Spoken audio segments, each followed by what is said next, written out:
On this day in history, we remember the remarkable individuals who shaped our world.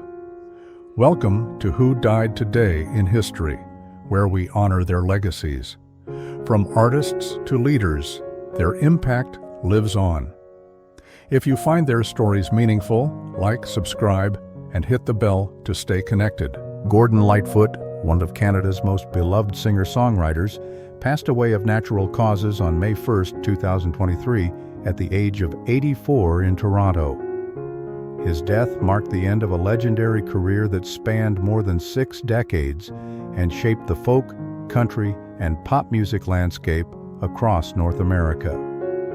Known for his rich baritone voice and poetic lyricism, Lightfoot's passing was not sudden or violent, but it resonated deeply, reflecting the quiet endurance of artists who give voice to a nation's emotional and historical landscape.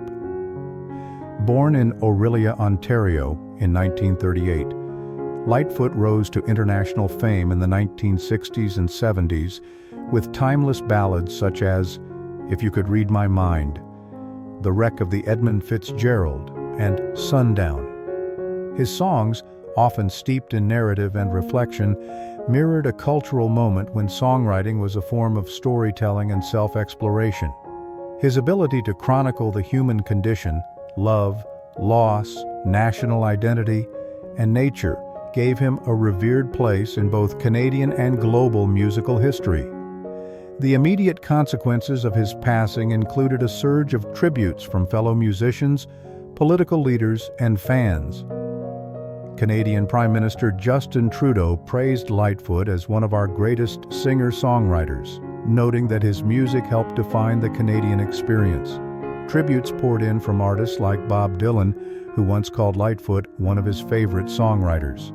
His death reminded the world of the quiet yet profound power of folk music, its ability to shape cultural memory and national identity without grandeur or spectacle.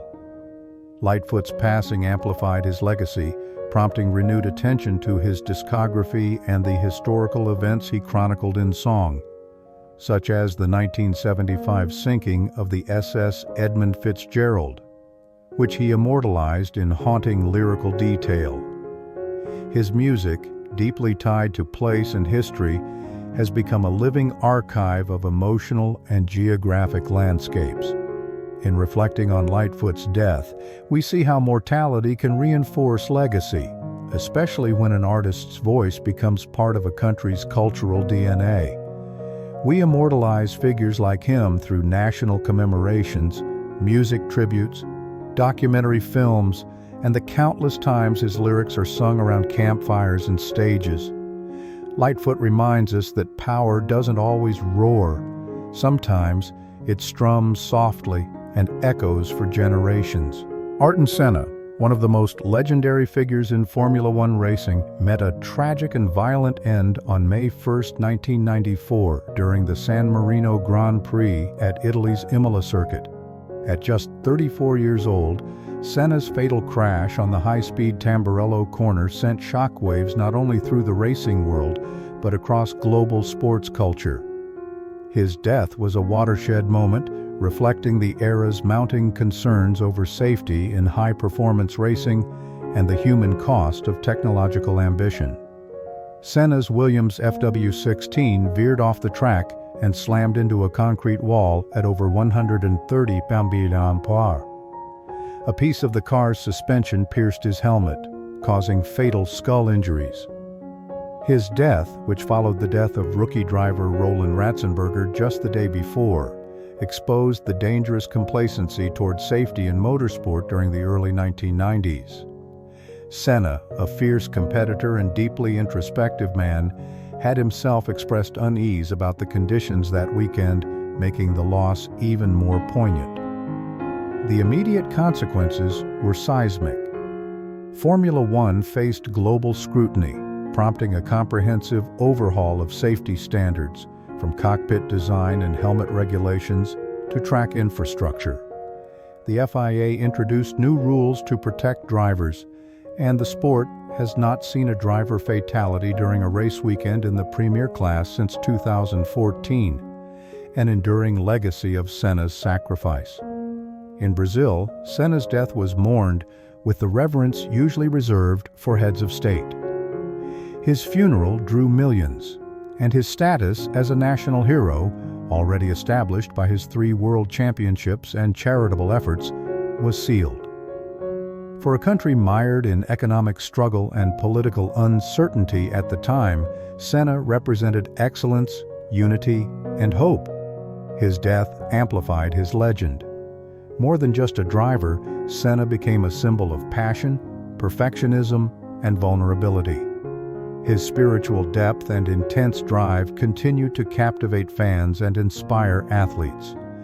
Films like Senna, 2010, directed by Asif Kapadia, and tributes at every F1 Grand Prix keep his memory alive.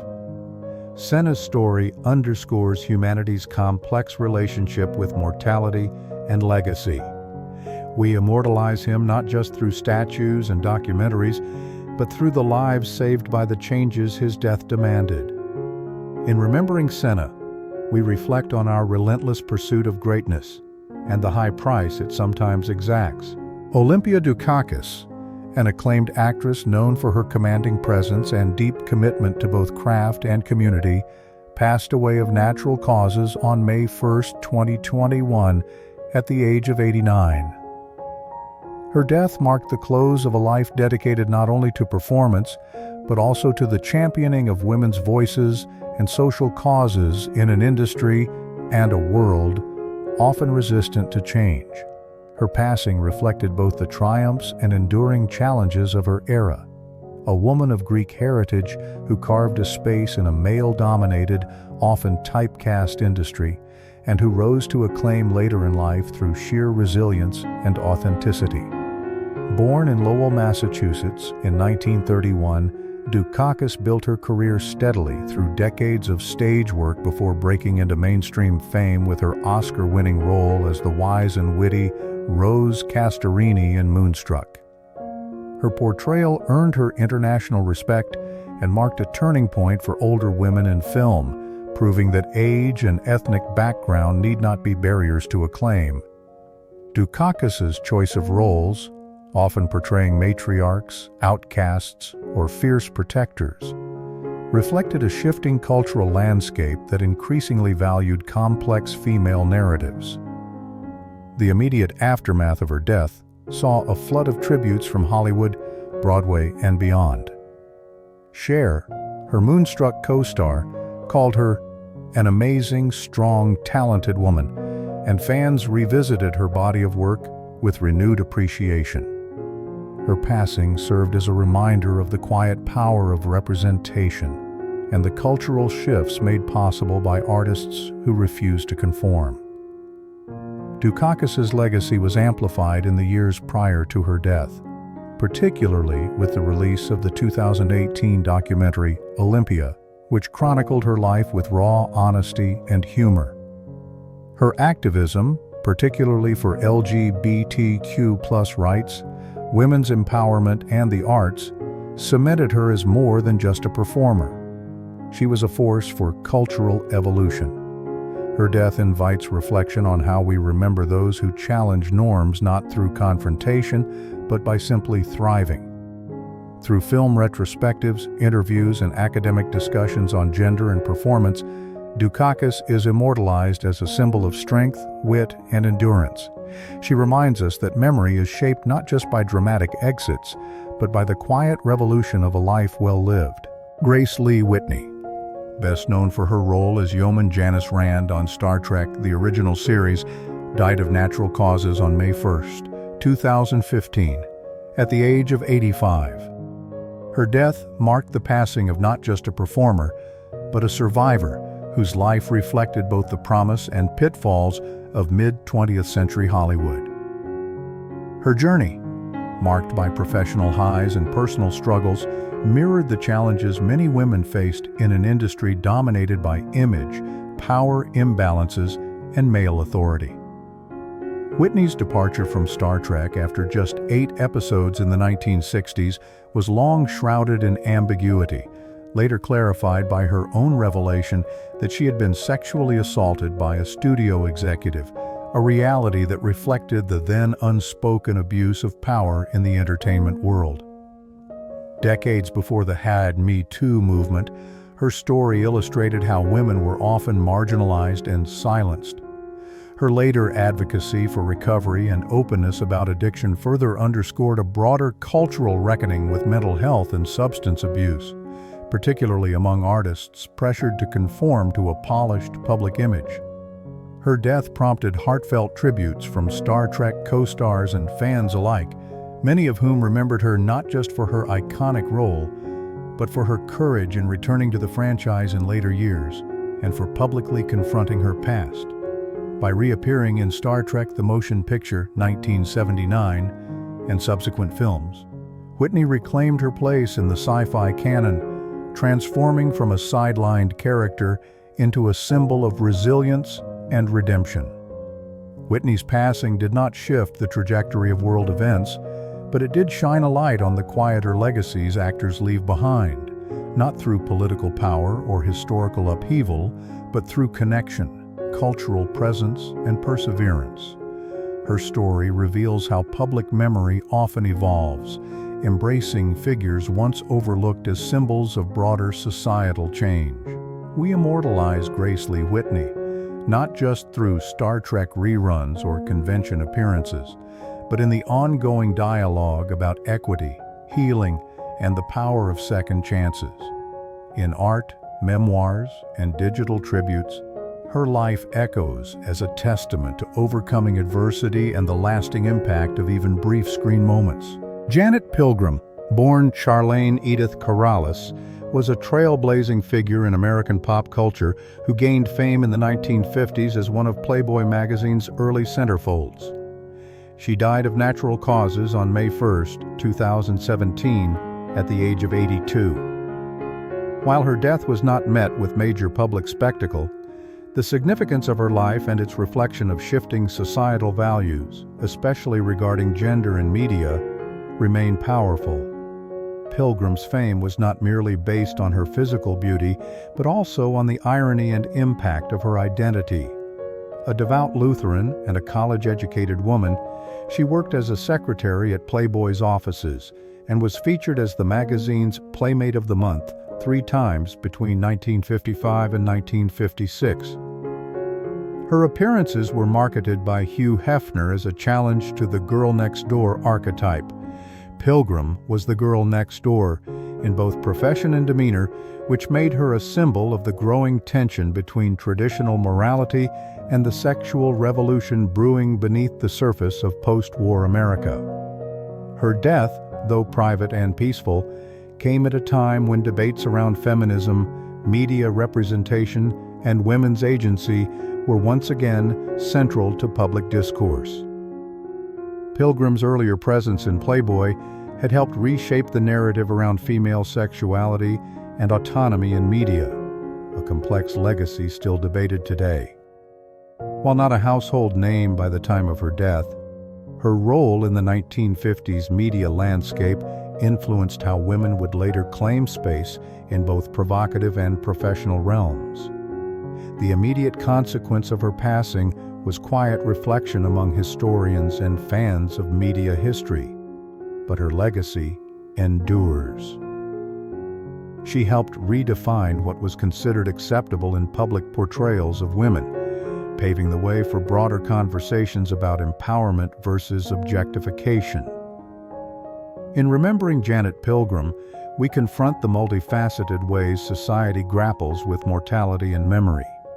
Her legacy, like that of many figures caught at the crossroads of cultural shifts, invites both admiration and critique. We commemorate such individuals not through statues or textbooks, but in the stories we tell about our evolving values. Stories preserved in archives, documentaries, and thoughtful retrospectives. Helen Wagner, best known for her iconic role as Nancy Hughes on the long-running soap opera As the World Turns, died of natural causes on May 1, 2010, at the age of 91. Her passing marked the end of an era in daytime television, reflecting not only the decline of traditional soap operas, but also the shifting dynamics of media consumption and cultural storytelling in the 21st century. Wagner's death was peaceful, and while not violent or shocking, it carried deep symbolic weight. She was the very first person to speak on As the World Turns when the show premiered in 1956, uttering the now famous line, "Good morning, dear." That moment heralded a new chapter in serialized television, and her continued presence on the show for over 5 decades embodied stability, continuity, and the changing face of American domestic life. Her character, Nancy, served as the moral compass of the fictional town of Oakdale, echoing mid-20th century ideals of family, duty, and perseverance. The immediate consequence of her death was a wave of tributes from fans and television colleagues who recognized her as a pillar of daytime television. Her passing came just months before the show's cancellation in September 2010, making her death even more poignant. She and the show had grown old together, and one could not help but feel that her departure was a symbolic closure to a genre that once defined American television afternoons. Wagner's legacy does not reside in dramatic headlines or sensationalism, but in the quiet strength of a woman who helped shape a genre that provided comfort, continuity, and community to millions. Her enduring presence on screen highlighted the values of patience, empathy, and familial connection, traits often underrepresented in today's fast-paced media landscape. Her memory lives on through archival footage, retrospectives, and tributes from actors and television historians who credit her with helping define the golden era of daytime drama. Her death reminds us that cultural influence isn't always born of political upheaval or artistic rebellion. Sometimes, it's woven gently into the fabric of daily life. Richard Tandy, the longtime keyboardist for Electric Light Orchestra, passed away on May 1, 2024, at the age of 76. His death, attributed to a long illness he chose to keep private, marked the end of an era for a band that had significantly shaped the soundscape of 1970s and 1980s rock music. Tandy's journey with ELO began in 1972, and his mastery of instruments like the Minimoog synthesizer, mellotron, and piano was instrumental in crafting the band's distinctive fusion of rock, pop, and classical music. His contributions were pivotal in defining the band's unique sound, especially on albums such as A New World Record, Out of the Blue, and Time. The immediate aftermath of Tandy's passing saw an outpouring of tributes from fans and fellow musicians alike. Jeff Lynne, ELO's frontman, expressed his sorrow on social media, highlighting Tandy's remarkable musicianship and their cherished memories together.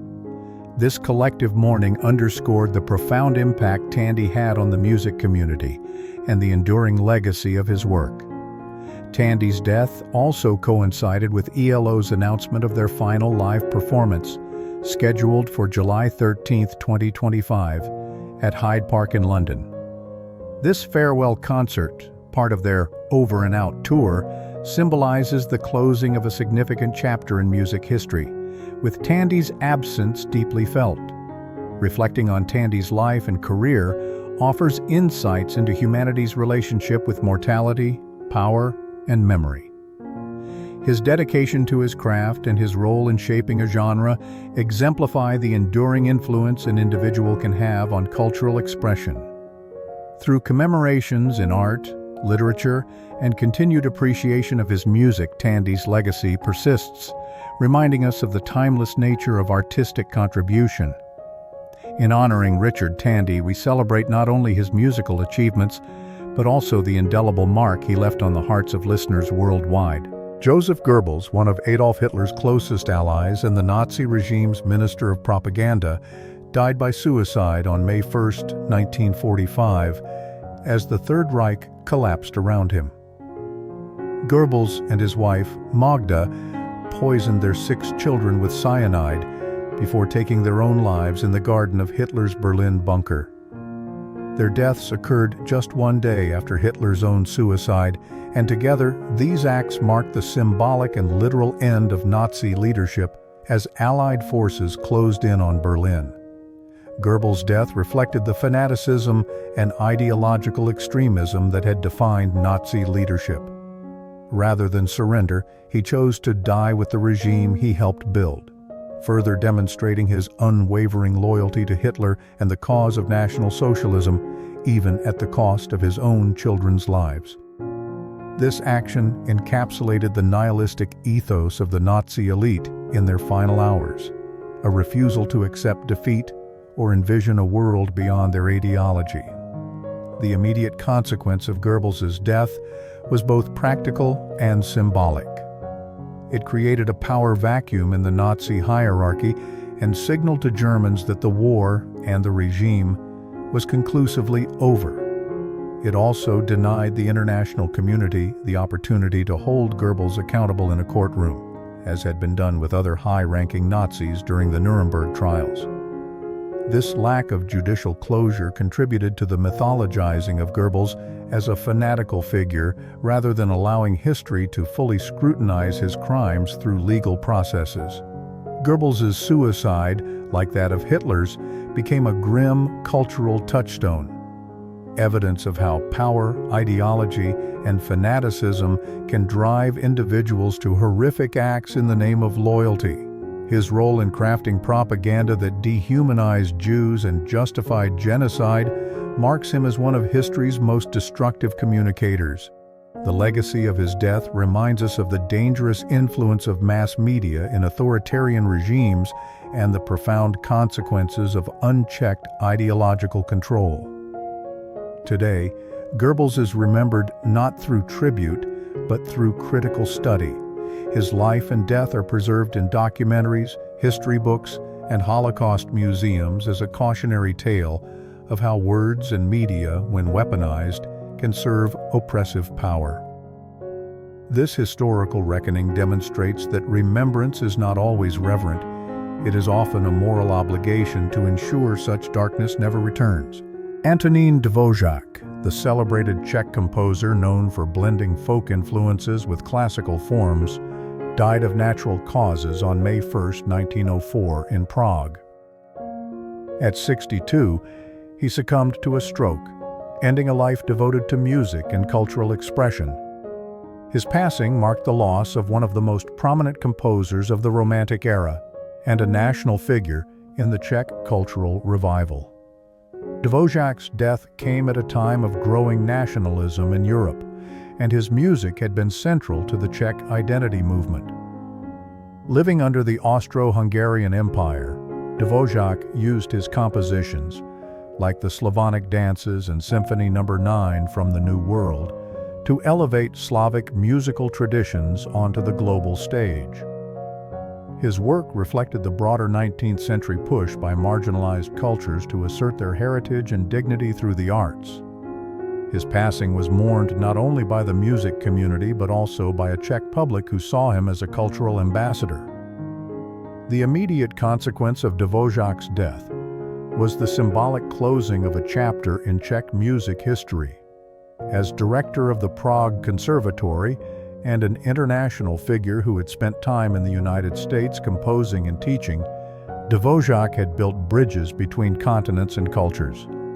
His absence left a vacuum in the mentorship and promotion of national music in Bohemia. However, his influence endured. Students like Joseph Suk carried his legacy forward, and his works continued to be performed worldwide. Rather than fading, Dvořák's reputation grew after death. His music gained iconic status, particularly in the U.S., where the New World Symphony became emblematic of American classical music. The idea that a European composer could express the spirit of America helped forge a new path for transatlantic cultural exchange. Dvořák's death, peaceful though it was, underscores how cultural figures are immortalized not by dramatic ends, but by the resonance of their art. His legacy is preserved in concert halls, conservatories, and through ongoing public and scholarly engagement. Statues, postage stamps, and music festivals in his name continue to honor him. His story affirms that humanity often memorializes those who reflect shared values, heritage, creativity, and unity across borders. David Livingstone, the famed Scottish explorer and missionary, died of natural causes on May 1, 1873, in Chief Chitambo's village near Lake Bangweulu in present-day Zambia. Weakened by years of relentless travel, malaria, and dysentery, Livingstone's death was the quiet conclusion to a life defined by epic journeys through uncharted Africa. Found kneeling beside his bed in prayer, his death reflected the endurance, spirituality, and imperial ideals of Victorian Britain. Livingstone's passing came at a pivotal time in European-African relations. He had become a heroic symbol of British moral purpose, exploring the dark continent not for conquest, but for commerce, Christianity, and anti-slavery activism. His explorations, including tracing the source of the Nile and charting vast regions of Central and Southern Africa, captivated the British public. His detailed letters and journals, widely published, revealed both the wonders of Africa and the horrors of the slave trade, galvanizing public opinion against it. The immediate response to his death was one of reverence and national mourning. His African attendants, Susie and Chuma, embalmed his body and carried it over 1,000 miles to the coast, a 2-year journey to ensure he would be buried in Britain. When his remains arrived in 1874, he was interred in Westminster Abbey, a rare honor for a non-military, non-political figure. This act cemented his transformation from explorer to national saint. Livingstone's death amplified his legend. It inspired renewed missionary work and exploration in Africa, as well as greater British involvement, both altruistic and imperial, in the continent. The symbolism of a solitary man dying in service to faith and humanity resonated deeply in a society balancing scientific discovery with evangelical zeal. More broadly, Livingstone's death illustrates how we mythologize figures whose lives seem to transcend ordinary limits.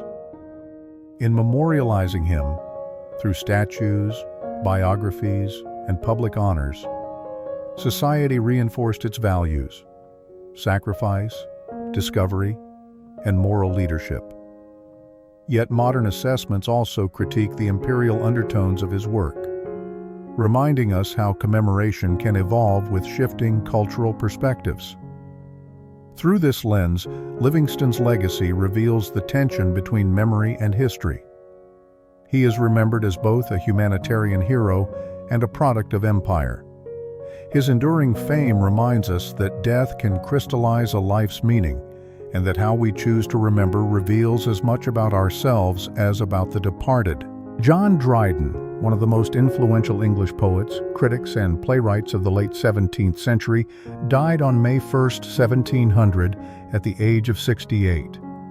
His death, likely from a stroke, came after a long and prosperous career during a time of political upheaval and cultural transformation in England. Dryden's passing reflected both the stability and the turbulence of the era, serving as the final chapter of a life spent navigating the shifting tides of Restoration England. Dryden's career spanned both the restoration of Charles II to the throne and the tumultuous Glorious Revolution of 1688, during which James II was overthrown. Dryden himself, initially a royalist and supporter of James II, was forced into political exile after the king's abdication and William of Orange's ascension. This personal political shift mirrored the broader ideological struggles of the period between monarchy and parliamentary governance, Catholicism and Protestantism. His works often engaged with these themes, from his royalist allegiances in Absalom and Achitophel to his later satirical works reflecting the challenges of a changing political landscape. The immediate consequences of Dryden's death were felt within literary and political circles. As a poet laureate and a significant public figure, his death marked the end of an era in English literature. Though his fame as a poet and playwright had waned somewhat in his later years, his legacy was secured through his profound contributions to the development of English verse and drama. His death did not immediately shift the trajectory of history, but it did solidify his place as one of the central figures in the canon of English literature. Dryden's death amplified his legend in the sense that it cemented his status as the poet of the Restoration, whose works, such as the Absalom and Achitophel and the Hind and the Panther, would influence generations of writers. His reputation was solidified posthumously as a master of satire and political commentary, and his contributions to the development of the English language and verse remained central to literary studies. Dryden's death reminds us of the intertwining of literary and political life in the era. His ability to reflect and engage with the political and social concerns of his time, through the medium of art, highlights the role of writers as both cultural commentators and shapers of public thought. In the centuries since, Dryden's memory has been immortalized through his collected works, references in later literature, and scholarly discussions, ensuring that his legacy continues to influence and inform modern interpretations of English literary history.